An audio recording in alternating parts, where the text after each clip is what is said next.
모르간 스탠리의 아담 조나스 애널리스트는 테슬라에 대하여 다음과 같은 사항들이 리스크로 작용한다고 분석했다. 단기적으로는 수요와 가격 정책이 리스크 요인이 된다. 코로나19로 인하여 충격을 받은 자동차 시장에서는 수요가 강력하지 못할 것이며 미국과 중국에서는 여러 모델에 대한 가격 인하가 발표되기도 했다. 이러한 가격 인하는 당사의 기존 테슬라의 실적 모델에 반영되어 있지 않았다고 전했다. 미중 마찰로 인하여 미국 기업들의 중국 시장 영업이 제한된다고 가정했을 때 테슬라는 타 기업 대비 더 큰 타격을 입을 것이다. 당사는 테슬라의 중국 판매량이 27년 50만 대를 고점으로 할 것으로 보고 있다고 언급했다. 코로나19 이후 자율주행 기술 시장에서 경쟁이 한층 더 심화될 것이다. 특히 아마존 등이 경쟁사로 발달할 것이다. 이 같은 리스크들을 반영하여 테슬라에 대한 투자 의견을 시장 비중에서 비중 축소로 목표 주가를 680달러에서 650달러로 하향 조정했다. 뱅크 오브 아메리카 증권 애널리스트 더글 레가테가 옥시덴탈의 보고서를 발표했다. 옥시덴탈은 지난해 페미언 분지에서 상당한 에이커를 보유하고 있는 텍사스 생산업체인 아나다코를 인수하기 위해 거액의 부채를 떠안았다. 옥시덴탈은 셰일가스 시추 분야에서 규모를 키우려 하고 있었다. 그러나 그 구입은 좋지 않은 시기에 이루어졌다. 그러나 레가테는 현재 옥시덴탈이 부채 의무를 이행할 수 있는 강력한 상태에 있으며 2년 안에 현금 흐름 증가 전망이 있는 더 강력한 회사로 부상할 수 있다고 생각한다. 레가테 회장은 옥시덴탈 경영진, 특히 이사회는 향후 3년간 150억 달러의 자산 매각을 해서는 안 된다는 생각이 이제 옥시덴탈의 투자 사례를 반대하는 유일한 요구라고 썼다. 레가테는 행동주의 투자자 칼 아이칸과 스티브 체젠 전 옥시덴탈 CEO가 이사회에 참석했다는 사실은 옥시덴탈이 필요한 거래를 성사시킬 가능성을 높여준다고 말했다. 그리고 워렌 버핏이 회사의 미래에 큰 지분을 가지고 있는 것도 나쁘지 않다. 왜냐하면 버크셔 해서웨이 때문이며 100억 달러 규모의 우선주를 보유하고 있다. 레가테는 기존 현금, 기대 현금 흐름, 리볼빙 크레딧 라인에 예상자산 매출액을 더해 2022년 말까지 200억 달러의 현금을 조달할 수 있다고 했다. 여기에서 중요한 것은 옥시덴탈이 유동성 위험을 가지고 있다고 생각하지 않는다.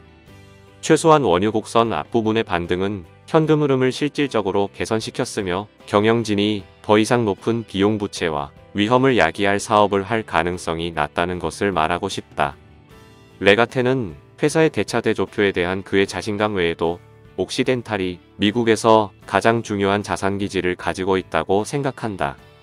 여기서부터 석유가 상승할 수 있다고 생각하는 투자자에게는 옥시덴탈의 보유는 현재 미래 곡선으로 봤을 때 가장 많은 돈이 유입되는 상품으로 일정 수준 이상 상승할 수 있는 것 중 하나이다.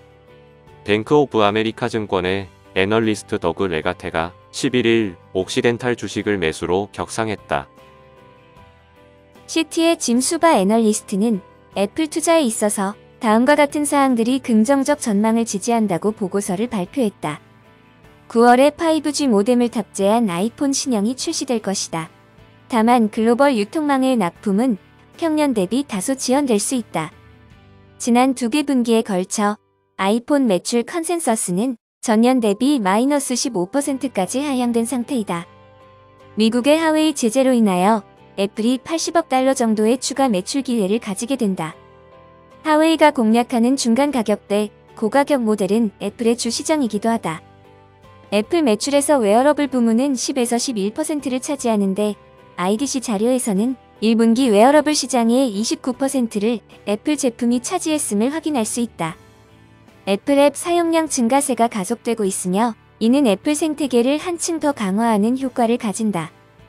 스마트폰 매출 성장세는 코로나19 영향으로 인해 둔화되겠지만 웨어러블의 경우에는 성장세가 매우 강력하며 서비스 부문은 수혜가 기대된다고 전했다. 투자 의견 매수를 유지하면서 목표 주가를 310달러에서 400달러로 상향 조정했다. BOFA 글로벌 리서치는 애플에 대한 투자 의견을 발표했다. 웜시 모한 애널리스트는 통상적으로 애플의 주가 배수는 새로운 제품 주기에 앞서 확장되고는 하는데 동사는 단기 내로 5G 아이폰을 출시할 예정이다라고 발언했다. 애플의 안정적인 현금 흐름을 미루어 보아 동사 밸류에이션은 추가로 확장돼야 마땅하다고 평가했다. 이어서 타 대형 기술주들은 애플 대비 규제 리스크가 높다고 언급했다. BofA 글로벌 리서치는 애플에 대한 투자 의견을 매수로 유지했고 목표 주가는 340달러에서 390달러로 상향 조정했다. HSBC의 어반 람부어그 애널리스트는 향후 수년간 매출 성장세가 둔화될 것이라고 보았지만 이익률은 확대될 것이라고 기대했다. 애플의 하드웨어 제품 매출은 당분간 저조할 것이나 대신 서비스 부문 매출이 견고한 모습을 보이고 있다. 당사는 이를 반영하여 21년에서 23년 매출 전망치를 하향 조정하지만 대신 이익률 전망치는 상향 조정한다고 밝혔다. 이 같은 이익률 확대가 중기적으로 애플의 주가의 하방을 지지할 것이라고 보았다. 당사의 21년 실적 전망치를 기준으로 했을 때 현재 애플의 밸류에이션은 26.8배를 기록하면서 5년 평균 16.4배, 섹터 평균 24.7배를 상회하고 있다. 이러한 밸류에이션은 축소되면서 19.9배까지 하락할 것으로 예상된다고 정리했다.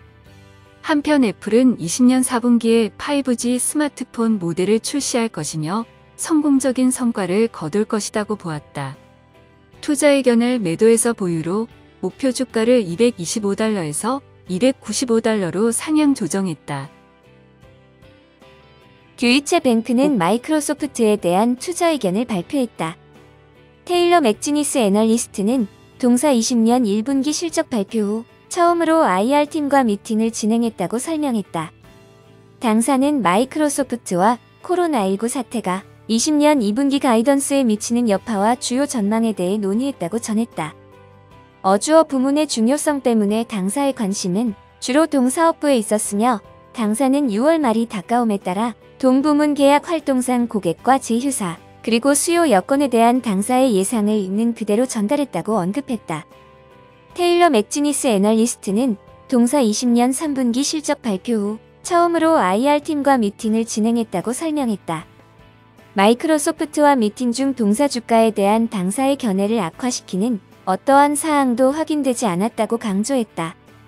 듀이체 뱅크는 마이크로소프트에 대한 투자 의견을 매수로 유지했고 목표 주가를 180달러에서 215달러로 상향 조정했다. 뱅크 오브 아메리카는 항공주 관련 의견을 제출했다. 경제활동이 재개되면서 항공여객 수요가 회복되고 있다. 특히 항공여객 수요는 출장 수요보다는 레저 수요가 더 빠르게 회복할 것으로 예상되는데 당사는 항공주 중에서 레저 수요 회복에 민감한 것이 델타라고 보고 있다고 밝혔다. 최근 항공주가 연일 랠리하고 있는 가운데 델타는 특별히 아웃퍼폼하거나 언더퍼폼하지는 않고 있다고 전했다. 다만 항공, 여행 섹터가 코로나19로 충격을 받은 이후 회복 전망이 아직 분명하지 않은 점, 보스턴을 중심으로 한 노선이 경쟁 심화를 겪을 가능성이 있는 점 등은 동사 주가 매수 확대를 낙관하기 어려운 근거가 된다고 발언했다. 뱅크 오브 아메리카는 항공여객 수요 회복에서는 델타가 유리할 것이나 장기적으로는 불확실성이 크게 남아있다고 언급했다. 제퍼리즈의 슐라 카하이오글루 애널리스트는 항공 수요가 저점을 지났을 것이라고 발언했다. 데이터에 따르면 미 항공 승객 수는 4월 중순 저점에서 3배 가까이 증가했다. 다만 일간 총 항공 승객 수는 전년 동기 수준을 87% 하회하고 있다고 분석했다. 한편 미국, 영국, 중국 내 아이디들이 자사 고객들 1,500명을 대상으로 설문조사를 실시했는데 이들 중 대부분은 항공 여행의 편안함을 느끼기까지 최소 6개월 이상 걸릴 것이라고 응답했다고 언급했다. 제퍼리즈의 슐라 카하이오글루 애널리스트는 보잉에 대해 분석한 리포트를 발표했다. 보잉의 군수, 우주 부문의 21년 매출의 32%를 보잉 에비트의 35%를 차지할 것으로 예상된다. 그리고 신규 프로그램 수주를 바탕으로 23년까지 연평균 2% 성장을 보일 것이라고 전망했다. 19년에서 23년에 걸쳐 이익률은 1.9%포인트 상승할 것으로 예상되는데, 최근 수주한 프로그램들로 인하여 이익률 하방 압력이 발생함에도 상승하는 것은 긍정적으로 평가할 수 있다고 언급했다. 21년에는 26억 달러의 잉여 현금 흐름이 기여할 것이며, 이는 보잉 전체 잉여 현금 흐름의 76%에 달한다고 정리했다. 당사는 군수 우주 부문만으로도 주당 60달러의 가치를 가진다고 보고 있다고 분석했다. 투자 의견은 매수 목표 주가는 270달러를 유지했다. 골드먼색스는 보잉에 대한 보고서를 발표했다. 노아 포포낙 애널리스트는 보잉의 펀더멘털 등과 관련한 투자자들의 기대감은 낮은 수준에 형성돼 있다. 최근에 737 맥스의 생산이 재개됐는데, 단기 내로 동여객기의 운항 재개에 관련해 긍정적인 소식이 전해질 수도 있다고 제기했다. 만일 글로벌 항공여행 수요가 회복하고 신규 여객기 주문 추세가 안정될 경우 보잉 주가는 추가로 상승할 것이다. 동사는 구조적으로 성장할 수 있는 시장에 대해 효과적인 익스포저를 취하고 있다고 평가했다. 이어 당사가 30개의 항공사와 항공기 임대 업체들을 조사한 결과 이들은 20년에서 21년에 인도가 예정된 여객기의 17%만을 감축한 것으로 나타났다. 이는 보잉과 에어버스가 발표한 여객기 인도 대수 감축폭과 시장의 예상 대비 양호한 것이라고 설명했다. 골드먼색스는 보잉에 대한 투자 의견을 매수로 유지했고, 목표 주가는 209달러에서 238달러로 상향 조정했다. 보잉에 대한